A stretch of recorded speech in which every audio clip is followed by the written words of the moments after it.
Hi all, good morning, good afternoon, good evening, and thank you for joining us. Whoops, sorry, as I'm not meeting people, I'm making a mess.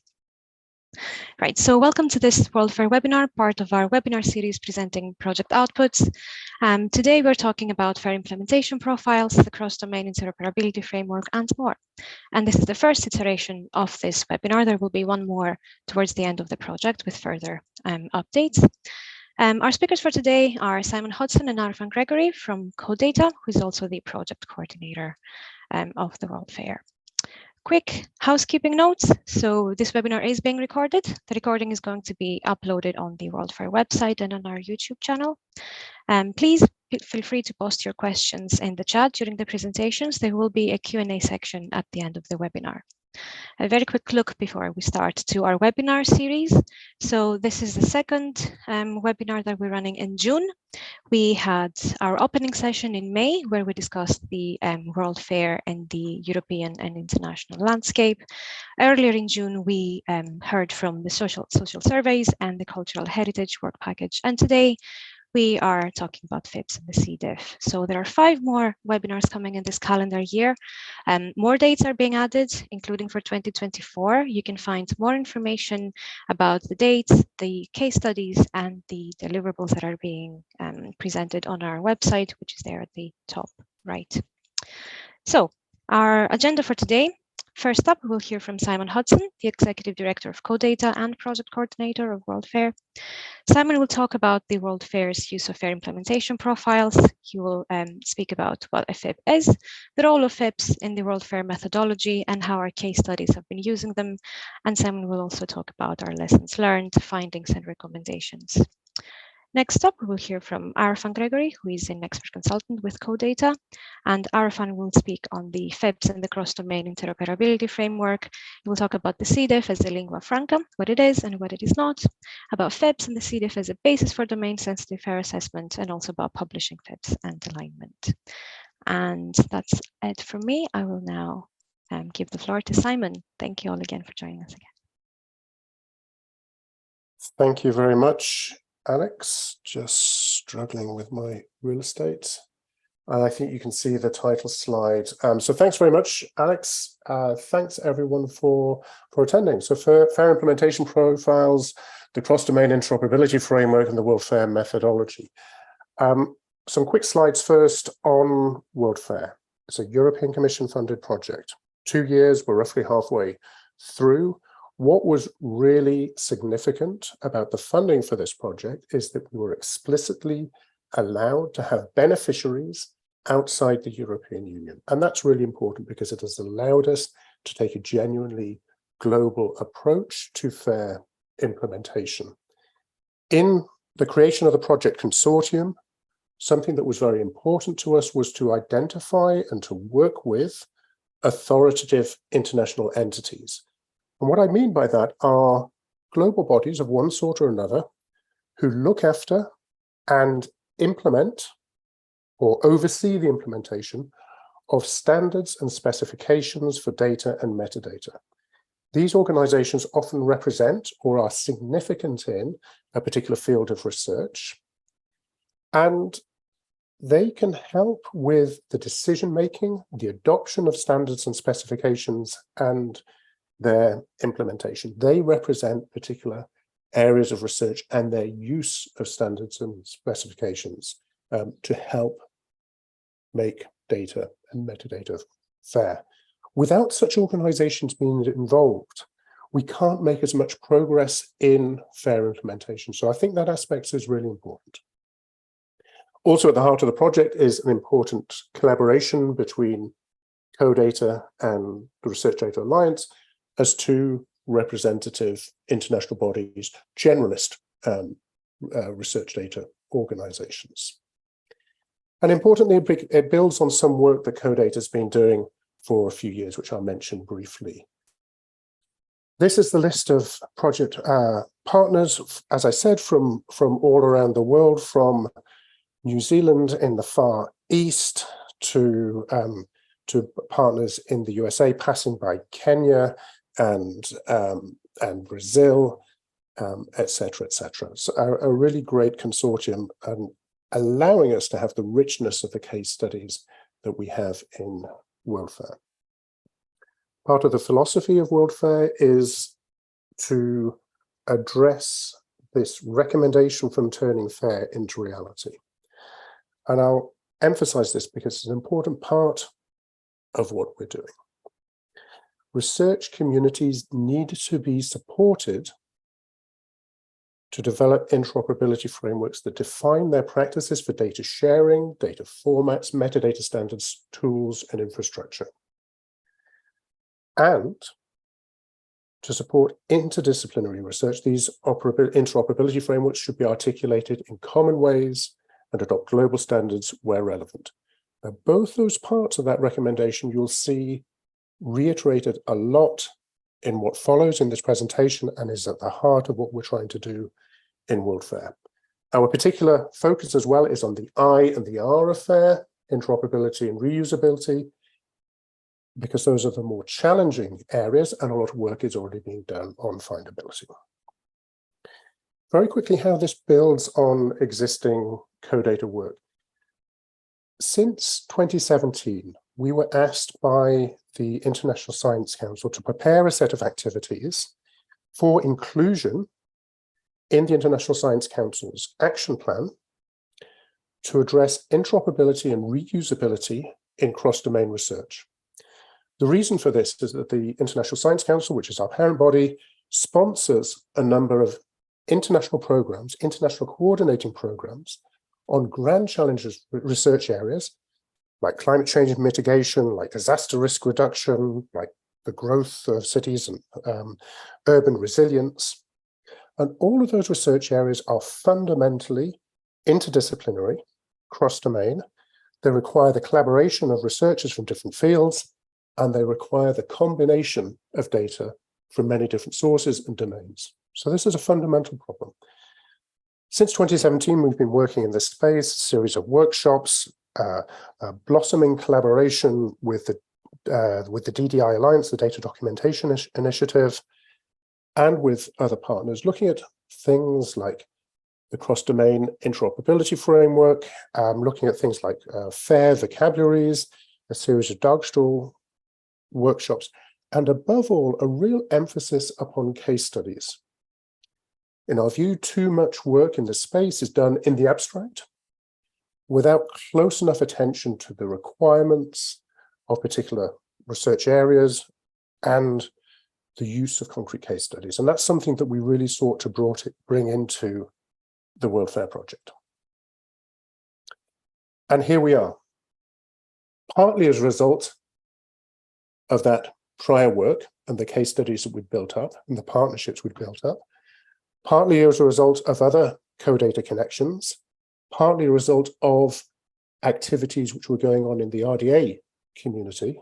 We brought together this set of 11 case studies, which range from chemistry through nanomaterials and geochemistry, 3 social science and health research areas, 2 relating to biodiversity, 1 on oceans, 1 on disaster risk reduction, 1 on cultural heritage. I'm not going to go through these case studies in detail, but they are at the heart of what WorldFAIR is trying to do. And here's the methodology which I said that I would explain. So each of those case studies has undertaken a FIP, a FAIR implementation profile. We started that work in really a project launch in July last year and started discussing it in June last year. That was conducted, and we have the outputs of that. And now a year in, the case studies are doing their work to present and explore their proposals and recommendations for FAIR implementation, and in particular, an interoperability framework. And at the same time, the CoData team in what we call Work Package 2 is reflecting on that work and has established a working group and an advisory group to take forward the cross-domain interoperability framework. And those two things are related to each other. There's dialogue between those 2 modes of activity. And then by project end, we will produce recommendations for each of those case studies, a second set of FIPs, FAIR implementation profiles, domain-sensitive recommendations, and a first full draft of the cross-domain interoperability framework. So that's sort of how our progress and the methodology that overarching above the project. In terms of our objectives, deliverables, and impacts, and this is how we articulate this more publicly. Objective 1, to advance implementation of the FAIR principles and to improve interoperability and reusability of data and metadata within and across a number of research disciplines. And you can see how this case study approach is central to that. Then the thing that I really want to stress on this slide is each case study will develop an interoperability framework for their discipline or interdisciplinary research area. And so we already have, for most of the 11 case studies, their initial reports, and there'll be reports later in the project. And those can all be accessed at that link on the WorldFAIR website, and these slides will be shared later. The other objective is to strengthen international cooperation around FAIR, and I think what I've said about the funding of WorldFAIR and the role of CODATA and RDA in that makes that clear. And also, how do we measure our impact? How do we measure our progress? When the case studies towards the end of the project produce their second FAIR implementation profile, we hope that that will indicate some degree of progress through the lifetime of the project. And also, we're planning an aspirational FAIR implementation profile, which will show where they want things to go. So I'll quickly talk now about the work of Work Package 2, which is really the focus of this webinar today. And you'll have seen at the center of that panel diagram, you have the case studies around the outside, and at the center is this coordination and synthesis activity led by CODATA. Deliverable 1, which in part we're discussing today, deliverable 2.1, I should have said, is this report on FAIR implementation profiles in WorldFAIR and what have we learned. So that report is available on Zenodo at that link. And as I said, there'll be a second round of FIPs towards the end of the project. And now we're focusing on this activity around the cross-domain interoperability framework, taking that information from the case studies that they presented in their FAIR implementation profiles, analyzing that, and then undertaking a series of interoperability framework workshops with each case study to understand their data and their metadata. Now, as I said, our objective is to publish the first version of the cross-domain interoperability framework by the end of the project, 31st of May. And that analysis of those cross-domain of the FIPs from each case study will also feed into recommendations for domain-sensitive FAIR assessment. So that's WorldFAIR, that's our methodology. Now onto the topic of the FAIR implementation profiles. So what is it? It's a methodology for understanding the practices of a community in relation to FAIR. It's developed by the WorldFAIR initiative, who describe it in their terminology as a collection of FAIR implementation choices made by a community of practice for each of the FAIR principles. So in its simplest form, it's a set of questions relating to each of the sub-principles in FAIR, and for data and for metadata, saying, how do you respond to this principle? How do you implement it? And it allows a given community, whatever that is, and that's something we'll discuss a little bit later, to state what the FAIR enabling resource is that they use to make data and metadata FAIR. Now, FAIR enabling resource is another term which is important in considering this. A FAIR enabling resource is a service or a technology or a solution that allows you to respond to the FAIR principles. You can complete a FIP in a spreadsheet questionnaire, and that's what we use to start off with our case studies. But it's also supported by an online tool, the FIP Wizard. And when it's completed in the FIP wizard, that in turn allows the publication of the FIPs as nanomaterial, as nanopublications. And this is something which could be very powerful because it allows machine referencing and visualization of those decisions across a range of research areas.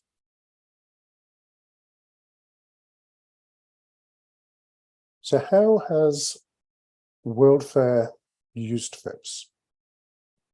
As I said, it's a methodology for understanding the practices of a community, and we've applied it to the case studies. In a workshop in July last year, supported by GoFair, we introduced the methodology to the case studies. We undertook a series of intense workshops with the case studies in August and September last year. They were completed. We had a workshop in Leiden on the 25th of October, 2022, and then published that report. What have we taken from that? It's a very useful tool for understanding current and potential practices in a given community. It assists in focusing reflection on practice, and I think this is the real benefit of it. It's a very good tool to encourage reflection on what our practice is, what's the as is, and what could it be in responding to the FAIR principles. So a workshopping tool, a hermeneutic tool. And we found through the case studies that there's a real utility in an as is, what's the here and now, what's our current practices, and in allowing the case study to reflect on what technologies might they want to bring in to improve their FAIR practices. And it's essential, and we found it very constructive for the WorldFAIR approach that I've described. It helps identify shared practices across domains, and there's a concrete example of that in the analysis that was undertaken in the oceanography deliverable, an assessment of the ocean data priority areas, where the author of that paper looked across the FIPs produced in WorldFAIR and identified areas of technological connection. And it also helps towards the functional breakdown and the analysis of the functional breakdown and the identification of solutions, which is presented in the cross-domain interoperability framework. And the image there is just an example of the spreadsheet version of the FIP, which was undertaken by the social surveys case study. Now I'm going to spend a little bit of time on this slide to talk to how some of the case studies have used FIPs and how this has been represented in their reports and outputs so far. So as I mentioned, it was used in work package 6, the case study 6 on social surveys, which is comparing practices in the European social survey with practices in the Australian social survey to harmonize those data and to make them interoperable, to harmonize practices and to make the data interoperable. And the use of the FIP there helped identify shared infrastructural needs, for example, registries, and fed into their recommendations. And so there's a specific link or reference to how that was used in that report. Similarly, as I've already mentioned in the Ocean Sciences report, there the author surveyed the FIPs which had been produced by each of the case studies and used them to identify both generic and domain-specific metadata, exchange conventions, and FAIR enabling resources with a high potential to bridge across the domains represented by each of the WorldFAIR case studies and with Ocean Sciences. That is really powerful. And I recommend reading that and taking a look at that report and understanding the analysis there. For the chemistry case study, led by IUPAC, the International Union of Pure and Applied Chemistry, they produced 2 FAIR implementation profiles. One looking at the FAIR application of IUPAC standards to support chemistry data exchange, and another using it to assess the fairness, if you like, how fair IUPAC standards are for those who need to use them. And again, that's an extremely useful analysis to have conducted in that domain. In the nanomaterials case study, there's an extended discussion. That report is really looking entirely at the FIPS and FAIR implementation in nanomaterials, and an extended discussion on the FIPS process and reflections on the implications for the very diverse data types in nanomaterials. And that FIP is particularly rich and particularly diverse because of the different data types involved. And then finally, in the urban health case study, the FIPS was used as a basis to produce a guide for good practice with urban health data and harmonization of urban health data. So I hope that extended, the annotated bibliography, if you like, gives you some insight into how the FIPS have been used and have contributed directly to the work of those case studies. So final two slides for me, some reflections on FAIR implementation, and the last slide on some recommendations. So there are challenges with FIPS, and I hope that some of our reflections will be constructive in thinking about how FIPS may be best used. One of the challenges is, what is a community and what level should we draw the FIPS? Many domains use incredibly varied sources of data. And the FIPS methodology, what's our best response to that? Do we produce many FIPS for a given community, which uses many different types of data? How do we adapt to that? It's notable that one of our case studies produced a FIP for disaster risk reduction, but also struggled with the incredible diversity of data that they use in that field.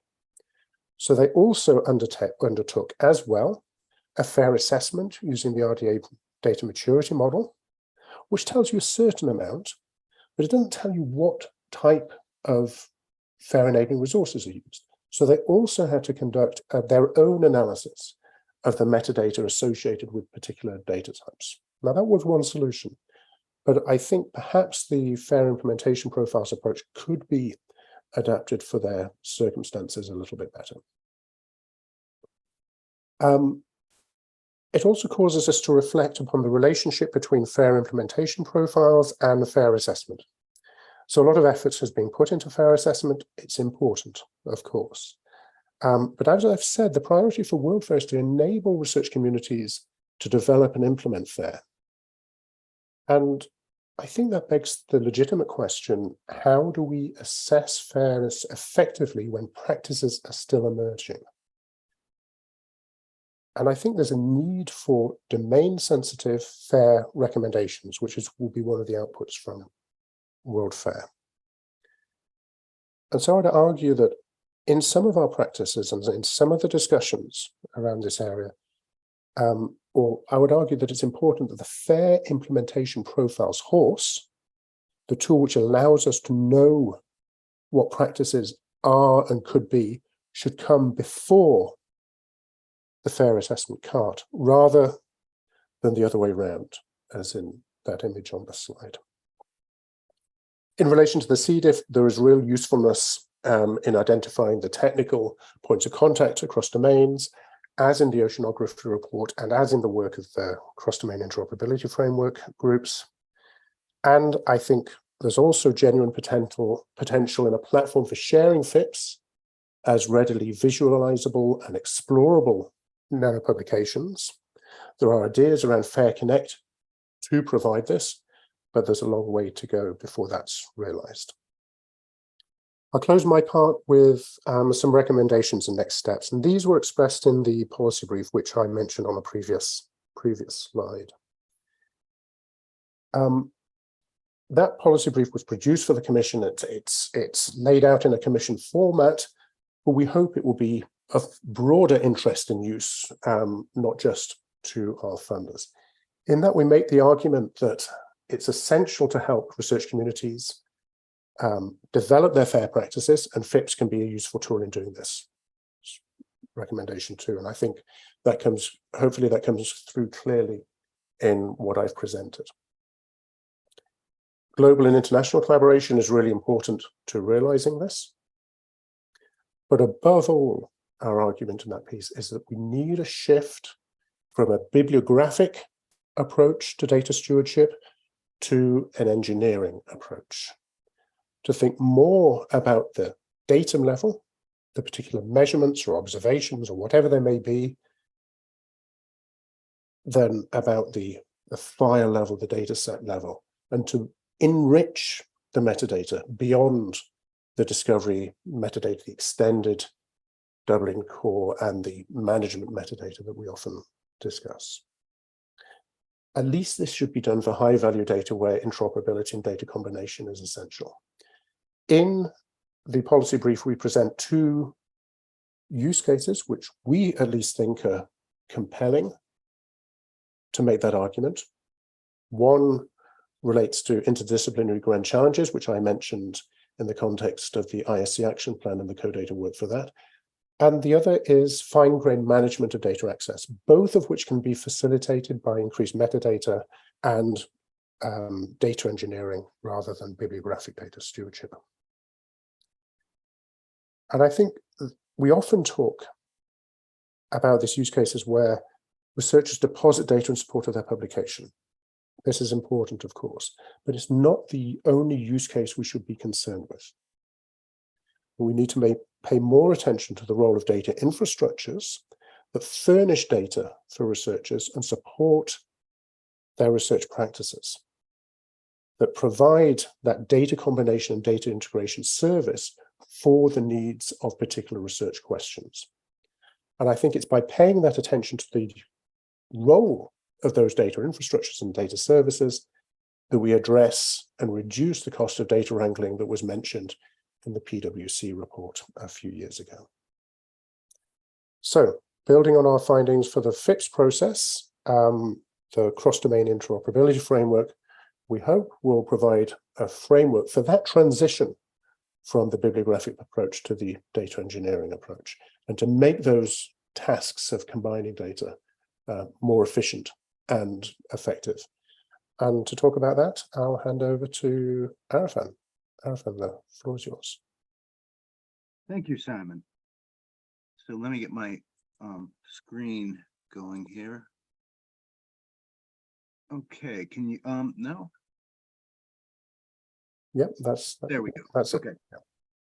So Simon talked about the FIPS, and obviously FIPS are a way of identifying points of alignment across these case studies. But as is often the case with these things, the devil is in the details. So I'm going to talk a little bit about CDIF, the cross-domain interoperability framework, at a little bit more detailed level, because I feel like when we're considering interoperability at a large scale, we're talking about machines communicating efficiently, and that requires a very high level of agreement about how they communicate.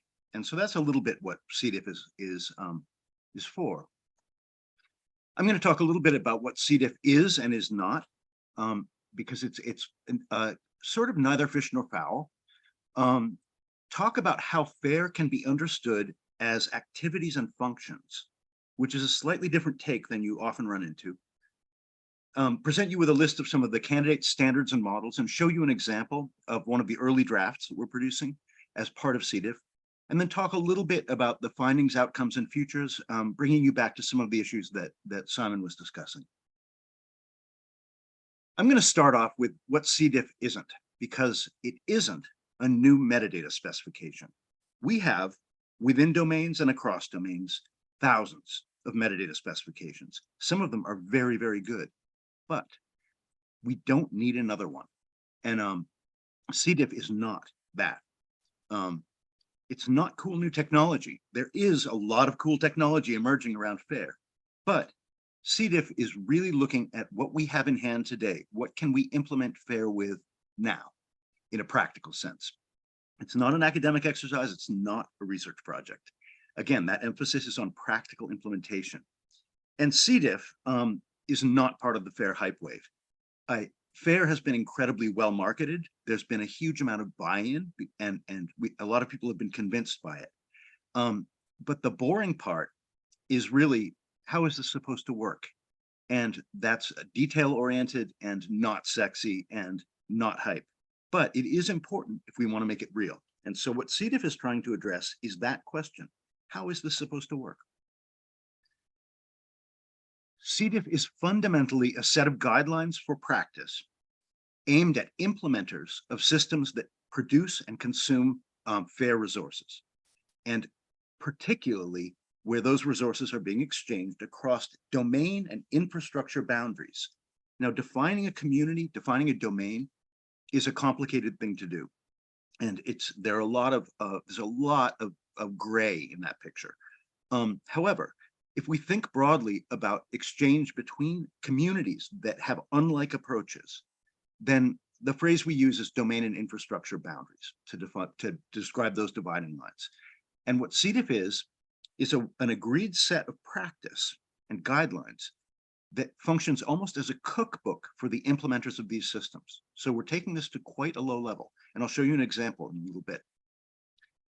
Fundamentally, it's a coordinated set of metadata profiles and attendant services, supporting services, that we need to enable the functions that constitute the implementation of FAIR. And I'll come back to that because it's an important idea. This is based on existing specifications and technologies. We're not trying to cause a revolution. We're trying to better use the tools that are already in our box, and that's an important distinction. It functions as what we like to call a lingua franca, a common tongue, for interoperable FAIR implementation in the majority of cases with a strong emphasis on machine actionability. And again, I'll come back to that point because I think there's a challenge of scale implicit in FAIR that demands that it be machine actionable and not only human readable, as it were. CDIF is a stepwise approach to FAIR implementation so that the cost of entry is as low as possible, the demands in terms of technology and metadata are low, but that there is a progressive ladder, if you will, where you get more payoff as you climb the ladder. And the idea is that the more fair you become, the more benefit accrues. And that's a bit of a balancing act, but that's the intention. The logic behind CDIF is simple. There are a lot of domains and infrastructures out there, and each of them has many, many different standards that they use for different things. If you think that every domain can map all of its standards against the standards in every domain that has a resource that it wants to use, you end up with a picture on the left, which is not actually practically implementable. There's no way to sustain that number of mappings in a realistic way. Point-to-point won't work here. And we've seen this in a lot of industries that are not related to research as such or data, but that have the same challenge. And the way you solve this is by making that problem tractable, by creating this common tongue, this thing in the middle that everyone can map their standards against, to and from, and then be able to communicate to a sufficient level. Now, not everything needs to be mapped through this kind of an interface, right? Not everything is expressible in CDIF. Some things like units of measure, time, some aspects of geography, some other domain-specific things like the species taxonomy are so widely supported that they probably don't need to be translated between domains. But a lot of how we describe our data and a lot of the information about our data does require that kind of translation. So that's the thinking behind CDIF. Give you a little bit of background on how we're proceeding with the work. Simon talked a bit about the history here, where we had a number of DAGSTOOL cross-domain workshops over the years. We've had sessions at RDA, International Data Week, SciDataCon, and a number of other conferences where we focused on these issues.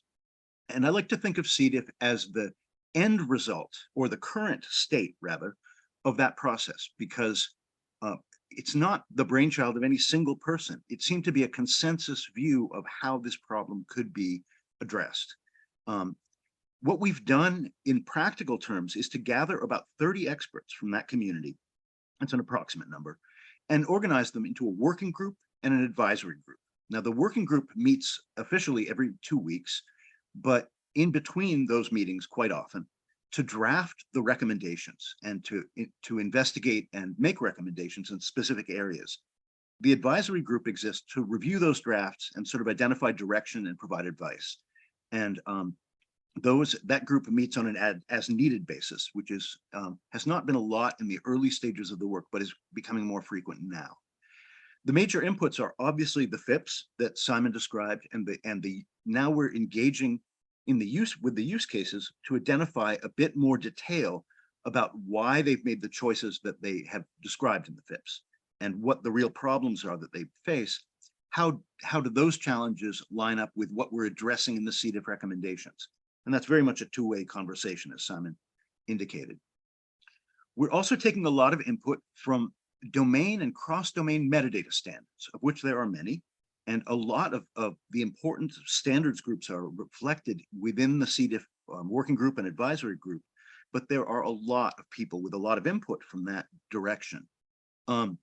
We're also engaging as much as possible with other FAIR initiatives. We looked at the EOSC Interoperability Framework, there are groups in FAIR Impact, EOSC Futures projects, GoFAIR, Drum, and on and on. There are a lot of groups looking at FAIR now, and we try to be as inclusive as possible because we want to get broad-based support and get the best of the ideas that are coming out of the community.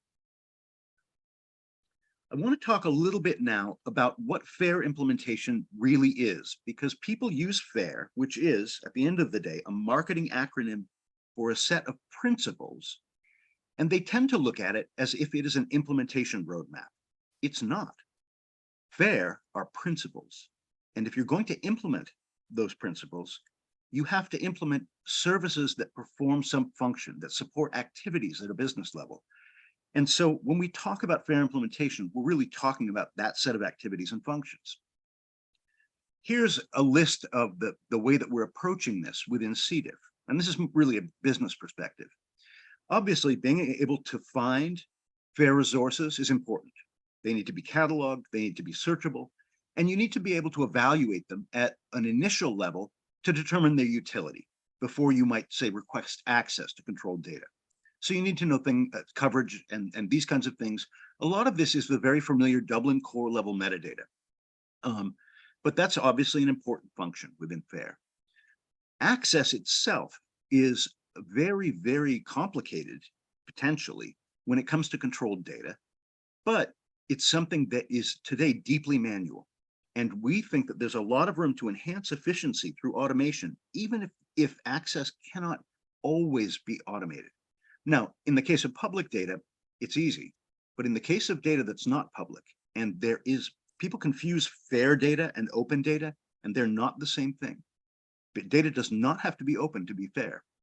And a lot of important data isn't open for good reasons. So that access question is a complicated one that we have to take on board. And it's one that hasn't received as much attention within the FAIR community. We need to be able to assess the fitness of purpose of data. Once you have it and you're looking at integrating it with other data you might have from other sources, you need to understand the quality, you need to understand its provenance and lots of information about it in order to determine that it is in fact useful for what you're doing with it, to understand what it's good for. And so the assessment of data, which is not something people tend to talk about a lot, it's I suppose, a precursor to data integration, but it's also a very time-consuming and metadata intensive function.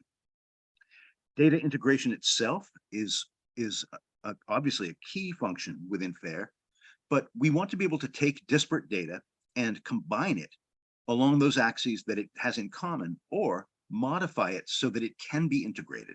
And when it comes to cross-domain research, this is absolutely fundamental. This means understanding not just the semantics of the data, not just the concepts, but also the roles those concepts play in relation to the structure of the data. And that's a non-trivial exercise, but it is one that can be supported with automation to a large extent if you have the right metadata. Again, in a cross-domain scenario, understanding the context and the origination, the lineage of data becomes incredibly important. People are less familiar with data that is not coming from within their domain. They don't know the literature. They don't know as much about it, what it's intended for. So that needs to be described. And you run into some novel methodological issues when you start combining data from different domains. And all of these things are involved in data integration. all of them demand information in the form of metadata and other knowledge about the data in question. And that's what FAIR needs to support. The recording of provenance and processing chains is likewise important because you can't have that information unless you record it. And so that's a business function that is largely ignored in FAIR, but is critical. And FAIR does talk about the importance of provenance, but it doesn't talk about the function of recording it. How do we capture that information in an efficient way? And last but not least, you have to connect the data itself as a resource to the process of research, the business process of research. How do I manage my data? What is the payoff for investments in data? All of these kinds of things. What is the ROI? What is the impact of data if I'm a government? All of that stuff is incredibly important, and it's more important than just the citations to research based on data. And we need to establish connections between our data and its use in a richer way. So that's the sort of set of business functions we're looking at. And that's a little bit more complicated than a 4-letter acronym. A couple of comments on that. Some of these activities can be implemented as choreographies, by which I mean you have actors that need to interact in complicated ways. When I apply for access, you need to verify who I am. You need to know that I'm qualified to access the data that you're holding. And then you need to officially grant me access. That is a potentially complicated set of interactions. And yet we'd like to be able to do that machine to machine. And you can do this in other applications with computers, in networked, in different industries, in network applications. And it's something we could do as well. But we have to think about it as a choreography in order to do that. That means you need services that are predictable and agreed, that use agreed standards, so that people can easily integrate and engage in those conversations. Not everything in FAIR requires this, but some things do. What is required by all the different functions are known information payloads that are described in standard ways and encoded in standard ways so that they're accessible to computers. There's a lot of agreement in this picture, and even a sort of typology of services, if you will, that align with the functions I outlined. So this is a different way of looking at FAIR, but it's something that when you start to implement, you really have to address. The information requirements themselves are pretty interesting, but not a better known area, I would say. A lot of the different functions rely on a core set of metadata. We have semantics, we have structural metadata, we have our provenance and processing and context metadata, and so on. Some functions require very specific things about licensing, about user profiles, about risk in terms of disclosure, and so on. So there's a lot of common information here and a little bit of exceptional information, if you will, function to function. But we need to find standards that cover that whole range. One of the issues that we run into is the level of granularity and the detail of information. For discovery, I can get away with fairly high level of description. For data integration, I need a very granular description of the variables and the datums and so on. I want to stop for a minute and look at some of the candidate standards and models, and I'll try to be quick about this. If you don't recognize all these acronyms, that's okay. You can look them up afterwards. There are a lot of acronyms. The standards that we're looking at are not just good standards, because many domains have excellent standards. They're standards that have to be designed to function across domains. Think W3C here, but there are some other sources of these as well. They must be easy to adopt as possible, so flexible in terms of technology with low barriers to entry, but they can't be any simpler than that. They have to support a fairly complicated use case. The idea is that standards should be those which are already in common use where possible, so that we build on existing technology investments. And ultimately, and I think Simon emphasized this in his description of the methodology, we're really trying to build on real world requirements. We're trying to base this on actual use cases and not as a thought exercise or an academic exercise. I'm a standards guy by background, and people like to think that simple things are easy to adopt. And I actually think that that's a mistake. When we look at adoptable standards, people adopt standards when the cost of using them is lower than the benefit of using them. Simon pointed to the fact that the cost of unfair data is huge. That PricewaterhouseCoopers report a really, really telling piece of documentation in this regard. And there's some others. The demand for FAIR data is growing. And so the benefit here is potentially very large, which is to say the driver for adopting standards is very high. Now, having simple standards is a good thing. They should be as simple as possible. They should be easy to adopt. But there are lots of ways to make standards easier to adopt that don't involve using overly simplistic models. And we see this in the internet, in the web. How many standards do you use when you open up a browser window? I don't know, a dozen? And that's not simple. And yet it's adopted everywhere, right? So kind of what I'm talking about. What we do know is that existing practice around metadata will not meet the challenge. If we insist on after the fact documenting things by hand, we will fail. There's simply too much data, and the demands for metadata are growing. And more of the same is not going to work. And this means that leveraging existing standard resources, aligning with community practice, and using automation to multiply our effort these are all important things to think about. So the standards themselves are these. People are probably familiar with the FAIR Digital Object Framework, and we see this as foundational. The FAIR Digital Object Framework is talking about digital objects. It's talking about a very network level identification of things that are supposed to be fair and the package of information about them that you need to work with them. I'll give you a little bit of an example of that in a second. CDIF really sits on top of that layer. It's talking about the resources that FAIR uses, data and metadata, and the different functions that I described. For discoverability, we're looking at FAIR resources and their initial evaluation, and there are really two leaders in the space. One is schema.org and the other is DCAT.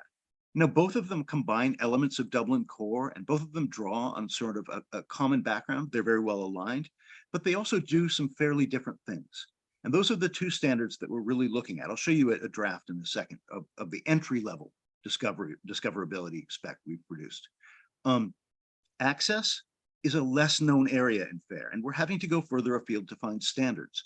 But if you're familiar with ODRL or the data privacy vocabulary from W3C, the Duo ontology, there are standards out there that address access to controlled digital resources. And there are some very interesting prototyping going on at the UK Data Archive, the UK Data Service, looking at how to better support with machine-to-machine interactions, the negotiation of data access. And so we know that we can enhance these efficiencies, but we are looking at the different standards for doing this, some of which are not very familiar with in this community. When it comes to data assessment and integration, there are a number of different levels. We have data structure, and the leader there is really DDI CDI. There are a lot of good standards for describing data structure, but the only one that's really broad enough and domain agnostic enough that we've run into is DDI CDI. For semantics, obviously ontologies, OWL, very important, SCOS and XCOS, which extends that to cover statistical classifications. The other key thing in that space, though, is a standard called SSSOM, which is a standard for describing crosswalks between ontologies and controlled vocabularies.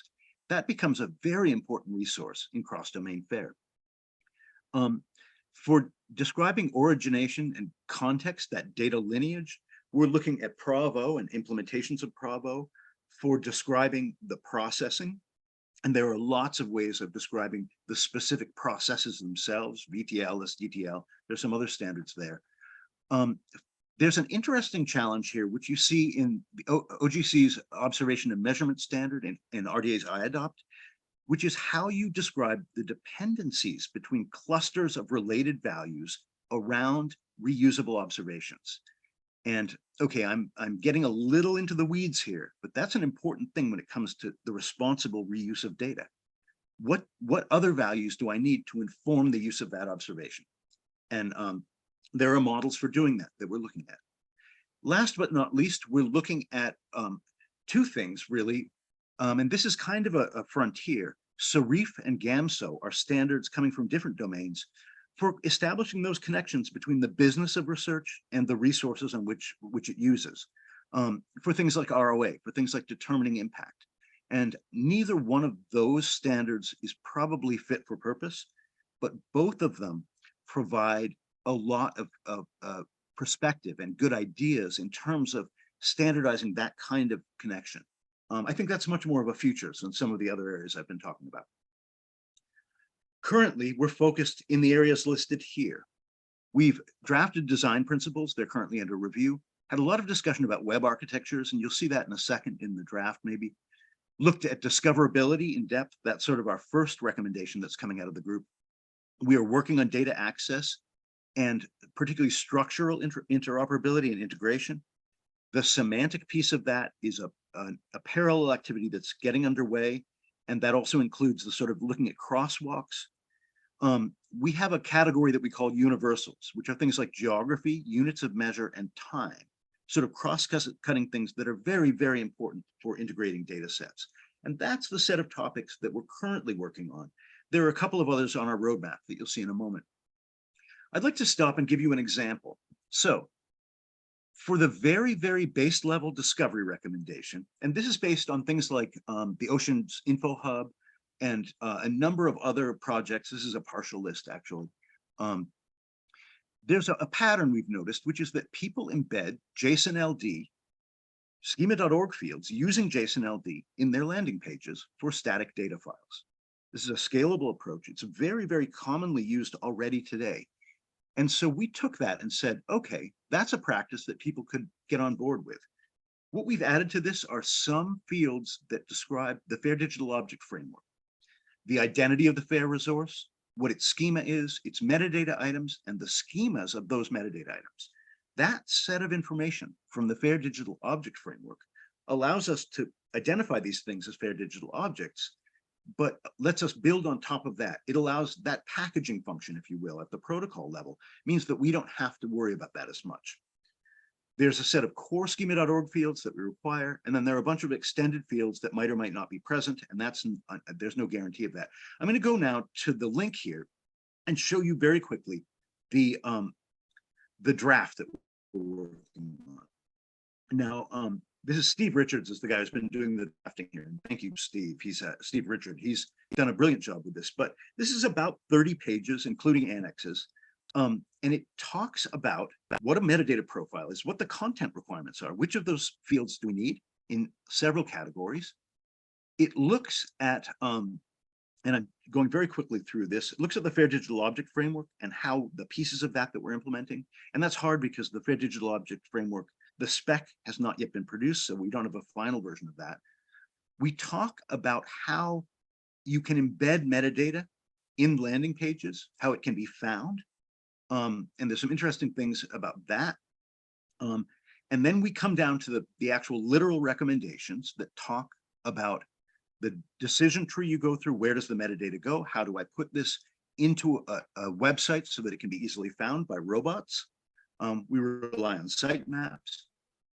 And then we go, a lot of definitions here, and then we get into the encoding. So the serialization of CDIF metadata. And we're looking at a prescribed style of JSON-LD to encode the metadata fields, largely schema.org, a couple of other things we've had to use, FAIR Digital Object Framework, obviously, some fields there. And we document those and give examples. That's what's in this specification.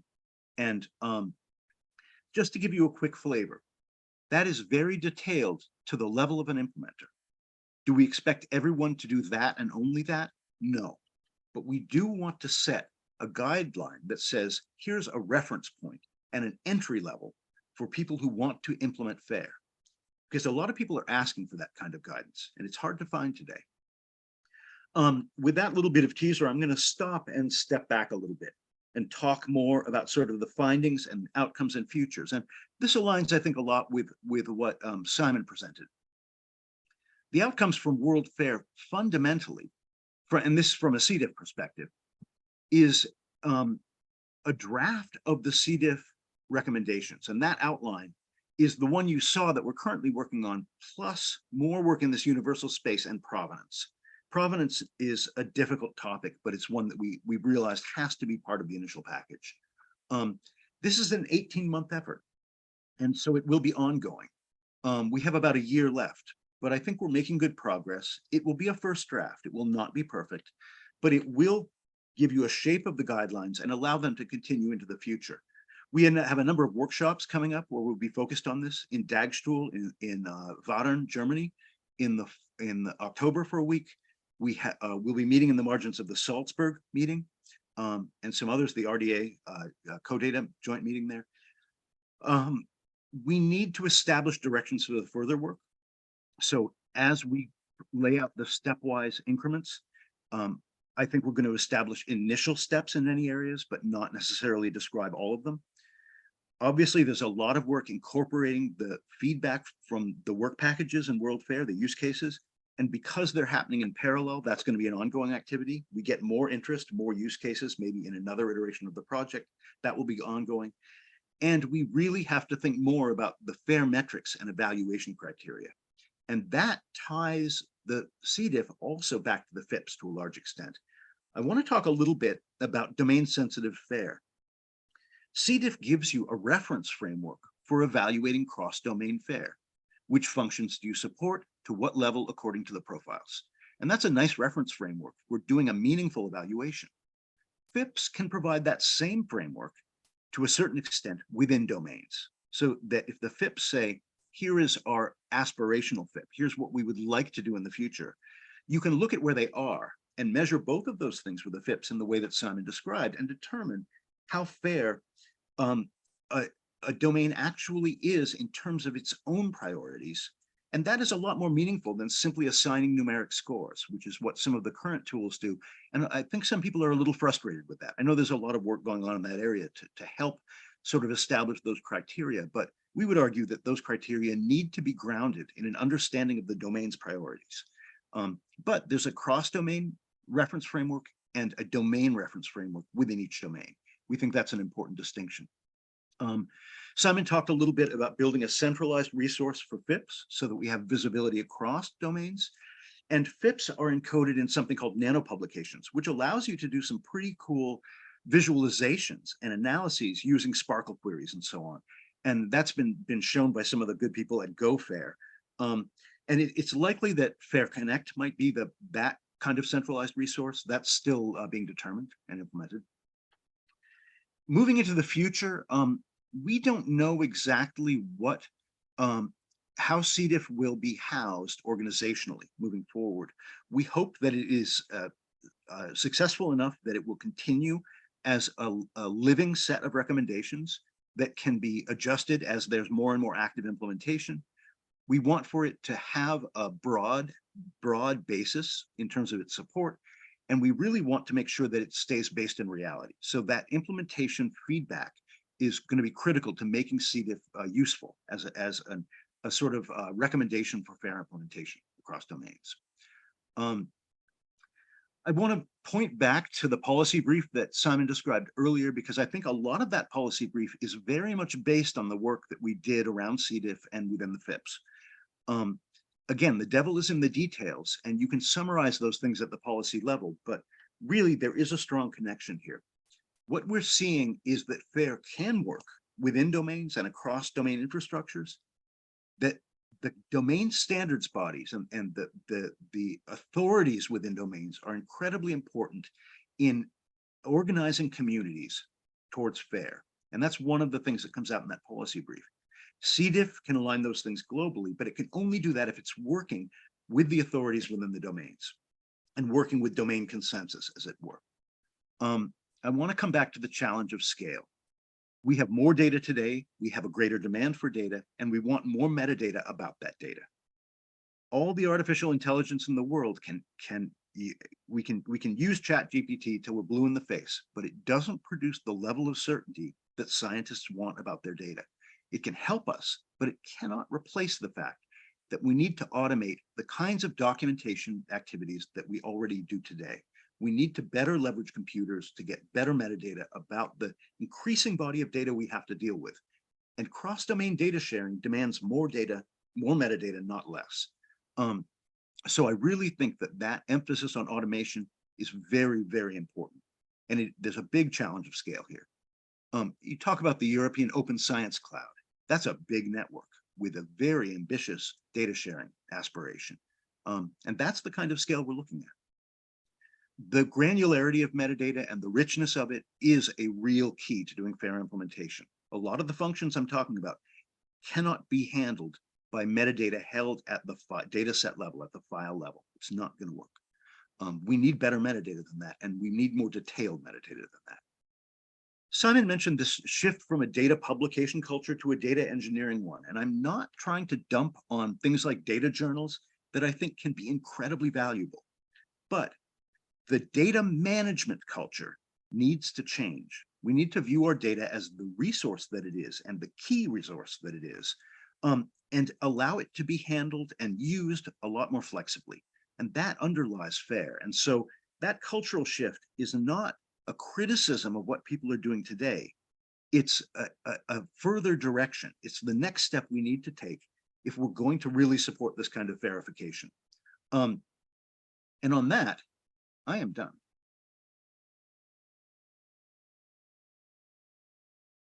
So I don't know who's going to be managing questions here. Simon, back to you. I think it's Alex is going to do, but there's quite a lot of questions in the chat. Yeah, Alex, go ahead. Yeah, thanks both. The chat has been very, very busy throughout both presentations. Simon, I think you have addressed most of those directed to you. But is there anyone that you would like to specifically talk about? Or would you like? Yeah. If I may, Simon, you have addressed a lot. Alex, would you like to invite Andrea to ask a question? Yes, indeed, I will do that. Why didn't you do Thanks, that? Simon. Yeah. Yeah, okay, I get it. Simon, back to my first kind of remark in the chat. So when I saw, I really love your case studies approach. I think this is very neat, and that's the way to go. And you mentioned survey data, and then I thought about CESTA. And you mentioned the cultural heritage as a case, and I'm also active in DARIA. So my question is very concrete. How much are you reaching out to those ERICs, although they are not standard organizations, but in their missions, in their infrastructural kind of support missions, they often address these kind of, that they wanted to be active in the area, that they wanted to help things. So how do you go about the area? So I think our answer to that is to a degree and with our capacities. I mean, the most important thing within the WorldFAIR project is that we have to do our work, and we have already an overambitious number of case studies that we're working with. And as I think as you've seen by the scope of what Arafan presented, a very ambitious target in terms of the CDIF. We're convinced, we would be, wouldn't we? But we're convinced that that's the right way to go. We are in dialogue with a number of the European infrastructures, with the ERICs. Bonnie at CESTA is on the advisory committee for WorldFAIR as such. We have dialogue with a number of the ERICs. But with respect, we need to focus on our work in getting this right with these case studies, and then build out from that. In the case studies include the oceanography or the ocean sciences case study, which is looking at how they're implementing these things in ODIS, in the UNESCO IOD system, global level. The biodiversity one is looking at what we can learn from GBIF, the Global Biodiversity Information Facility. And so I think it's important also to relate to these international infrastructures as well, as the ERICs themselves should do. Thank you very much. Thank you. I think in one of your conversations, one of the earlier conversations, Joan Murphy from DRI has followed up saying, yes, I wonder if data management would be a more useful term. Engineering is a bit problematic. So perhaps even for everyone, I mean, I'm sure everyone can look at these, but there's, the question of this term, what we try to communicate in that policy brief is the need for this shift from, and to clarify, from a bibliographic approach to data stewardship to a data engineering approach. Now, that takes some of the arguments from the Fox and Parsons article. Is data publication the right metaphor? I think that's an important, the more I think about that article, the more I think those arguments are important. It also applies some of the, well, a lot of it's built a lot on the thinking behind the cross-domain interoperability framework and the way certain specifications like SDMX work. And perhaps Arafan might say a little bit about that. Joan questioned, because what we want is not, is to move from this idea that it's enough for really high value data to deposit it in a repository with extended Dublin core, some serif for the management aspects of it, and a README file, and everyone has to download it and do the data cleaning, etc. We want to engineer and make machine actionable our capacity to combine those data and to make that easier for ERICs and other data services who are furnishing data to researchers for particular research questions.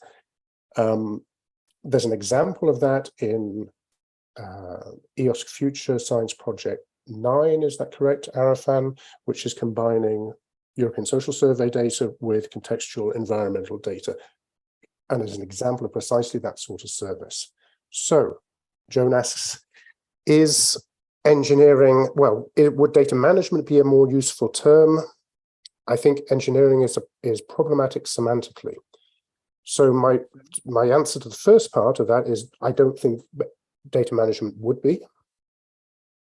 It's just my opinion. But I think data management is so widely used elsewhere that we wouldn't be able to communicate the specificities of what we're talking about. And I suppose I'd fire back to Joe. Why do you find data engineering problematic semantically? Some people would argue that this is an engineering issue. I don't know whether Joan should just say why she finds that problematic semantically, or whether we might sort of ask Arafan to say briefly how SDMX works, to give an example of something that's used in anger in relation to the SDGs, in relation to statistical agencies around the world, and manages that sort of data exchange. I think it's probably yourself and Arafan really should be talking this session. Just from my own, engineering, we're trying to get away from research domains, and we're talking about interoperability. And so in order to do that, I think we should use the highest level terms we can use. And I think engineering for some could be off-putting, but then that's just a personal view, just as your view is a personal view. So maybe hand over to Arafan on this. Joan, I kind of agree with you. People hate that term, and we get a lot of heat for it, but they hate every term that we come up with that's more specific than data management. And at the end of the day, it is data management, yes, but as Simon says, there's so much other file level data management now that we need a term that identifies a more fine-tuned approach to data. And that's really the important part here. So I'm not going to disagree with you, but I am going to challenge you to give us a term that people don't hate, because somebody's going to hate any term we come up with. What we're trying to emphasize there, though, is that, and when I talk to technology people, they like the term data engineering, right? So it's a bit audience dependent, but the idea here is simply that we have to start dealing with data more as a resource that is more fluid, that is more flexible, and less as static collections of files. And I think that is a pretty fundamental shift in the way that the culture around data management exists. Simon talks about SDMX, and that's a really good large-scale example of how that kind of a shift can be made when people start looking at and in that case, you're talking about the ongoing provision of data in fairly predictable channels, sort of longitudinal data and time series. But there's a parallel case here for allowing people to access the data they want and only deal with the consequences of that. The best example we see, honestly, is in controlled access to data, where you have 500 variables and 2 of them are confidential, are disclosive. You're not allowed to see any of the 500 because of those 2. What if you don't even want to use those 2 variables, but you're interested in some other subset of those? And that's the case in the policy brief, for instance. There are a lot of those kinds of examples. So I really feel like that shift is necessary to better facilitate the reuse of data at a granular level, because at the end of the day, people reuse variables and not data sets as such in a lot of cases. So that was a little long-winded, Simon. That's sort of how I would see this. Thanks, Alison. Alex, do you have a... So there is one more question that just came in the chat, but I think we had one directed at Arafan that we didn't answer on the FAIR recommendations concerning fairness. So Andrea had asked, how do you look at the FAIR recommendations concerning fairness of semantic artifacts? What's your opinion on those recommendations? Well, we liked that work enough to invite some of the authors into the CDIF group. I think there's been a lot of good work done, and that is. In the question you mentioned, how do you make things more tangible? And to me, that's really the challenge, is that tangibility. There are a lot of good recommendations around semantics and some very, very hard challenges. I don't pretend to be an expert in that space, and that's why we've included a couple of people who are very good with ontologies and with the technology around that space in the CDIF group. We can't get away from the need to map semantics. And I think the recommendations in that report are quite sound. I may not be the best judge of that, to be honest, but at the end of the day, the question is, how do you bring those recommendations to a mass audience? How do we get all of the people who need to buy into those approaches to actually do it? And that's a different challenge than that report addresses. I mean, it's at a different level, I guess, but I think we have to base our work on those kinds of recommendations. So my impression of that report was quite positive, to be honest. And we were trying to build on that. Now, I don't know if that's a complete answer, or if Simon, if you have a different reaction to that. No, I think that's absolutely right. I also sort of responded to Andrea in the chat as well with an additional point, which I think bears repeating, which is that the scope of CDIF, as Arafan has presented, is very wide. That's for a reason. We think it's important to consider each of those functional requirements. But that means that we're not writing necessarily new recommendations for each of those functional requirements ourselves. I think we are, and I think this is good practice, trying to identify what we think of as good examples and good practices in relation to each of those functional requirements. And I think that's a good approach, so we hope to be to build on these things and to incorporate as much as possible, but importantly, to try and put those recommendations in relation to semantic artifacts alongside the other functions that Arafan's identified, like the data structure, like the provenance and processing, et cetera, et cetera, et cetera. Because I think if you're going to furnish researchers with the data that they need for particular research questions, and that involves interoperability and data combination, then you need to consider all of those things. Simon, if I can geek really, really briefly on the data combination topic, something that we've found is that having a handle on the semantics is critical. Okay, absolutely. But one of the best ways to leverage that handle, as it were, is to understand the roles that the relevant concepts play in relation to the data. And that's structural description. People miss that, but it's a multiplier, if you will, that semantics alone are not enough. And some people treat the problem like it's only a semantic problem. You really need to understand the concepts and how they align and how they relate to the data that you're manipulating. And that's something that has come pretty clearly out of the CDIF work. If you have structural metadata plus the semantic metadata and you bring those together, you can do much more powerful things. And so I see CDIF as actually building on some of the semantic work in a positive direction by enhancing it with some of the other kinds of standards that are out there in different kinds of metadata. So that's a little in the weeds, Simon, but I feel like that's an important point. No, I think that is a very important point. Andrea, you had your camera on for a second. Did you want to follow up?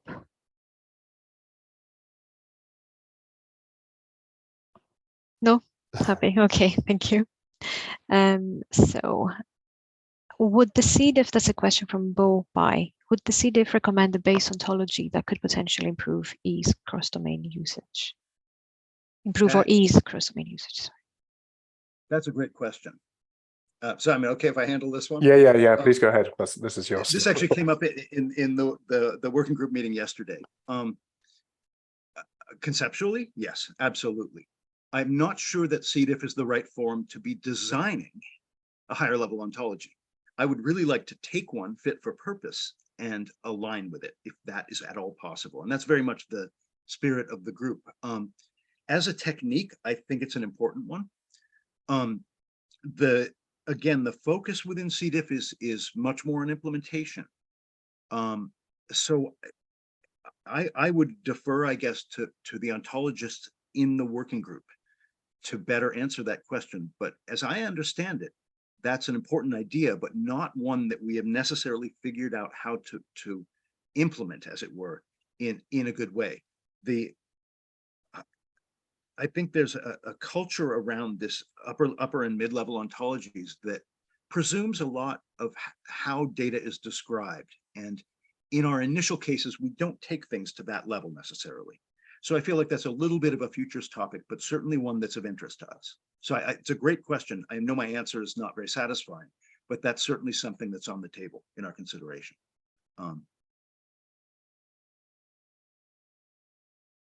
Thank you. Simon, did you want to add anything? The only thing I would add is I was wondering if there was a response to that from Bo or indeed anyone else. Not as far as I can see. People might use their hands, raise their hands as well if they want to come in, if they're not quick enough to type. So in terms of questions, I haven't read those that you addressed in the chat, Simon. If there's any one of them that you would like to speak on, please let me know. Otherwise, there is a comment on the data engineering from Alejandra Gonzalez Beltran. So the term data engineering, as it refers to building systems that deal with data collection and enable data usage. She likes the term. Engineering brings in the formal aspects and processes that are needed to achieve fairness. Data management is at times too broad and less specific on the kind of skills and requirements needed. And as a disclaimer, she leads a group that is called Data and Software Engineering. And Andrea responds to this. To collect all those labels together with descriptions and texts and perform a classification, empirical work on them would make a nice study. Any comment? Thanks, Alejandra. We're glad you like it. You see, Joan, some people like it and some people don't. And I really think it's a case of damned if you do and damned if you don't. I think clarity around the use of the terms is maybe the key thing here. I don't know, Simon, how you would respond to that, because I do feel like it's a bit dependent on the audience here, and that Alejandra's comment is I mean, that's sort of our thinking too, but there's other points of view, obviously. I think that the task at hand can legitimately be described as an engineering task. So I think that's why in the end we felt that it was an appropriate term. Although, as Arafan's indicated, I think I have as well, that we had some caution about it. Perhaps some sort of empirical examination of this, as Andres suggests, would be useful. We need to test it anyway. And if we find that we're failing, that the adoption of that term means that we're failing to communicate what we hope to, then maybe we need to reflect. But I think, as Alejandra suggests, by analogy to software engineering, maybe it is a useful term. So, let's see. We have no more questions in the chat that, as far as I can see, haven't been answered to some degree. Would anyone like to raise their hands and turn on their camera and ask a question?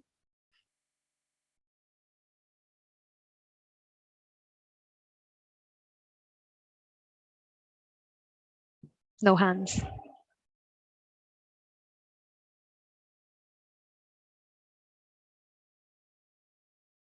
No hands and no more questions.